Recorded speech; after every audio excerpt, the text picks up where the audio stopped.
spite of the very valuable amendments made by the committee, we have very strong reservations about this bill.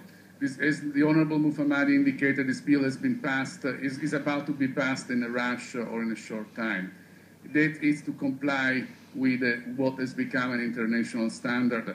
But in our opinion, there has not been a sufficient assessment of our national interest in complying with that international standard, or at least in complying as fast as we're doing, rather than delaying for a little longer. The harsh fact is that if one looks at all the countries which have adopted similar legislation within a matter of months before or after the adoption of that legislation, their sovereign debt downgraded, as it happened to South Africa a few weeks ago, punctually. Why? Because this piece of legislation creates a liability on the credit rating agencies in giving an opinion and controls opinion making, in giving an opinion if that opinion turns out to be wrong.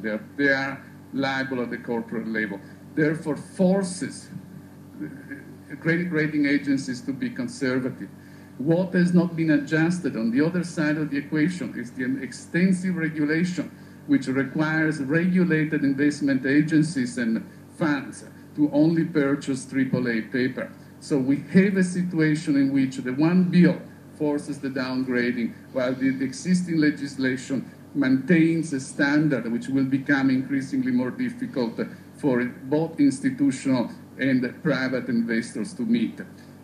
This will create another contraction within the market and the continuing possibility of further reduction within the financial markets. And we thought that it would have been more appropriate to have the legislation ready and to wait for further development, delaying a few months, perhaps a year, to take full advantage of South Africa continuing to have AAA-rated sovereign bonds. Honourable Member, your time has expired.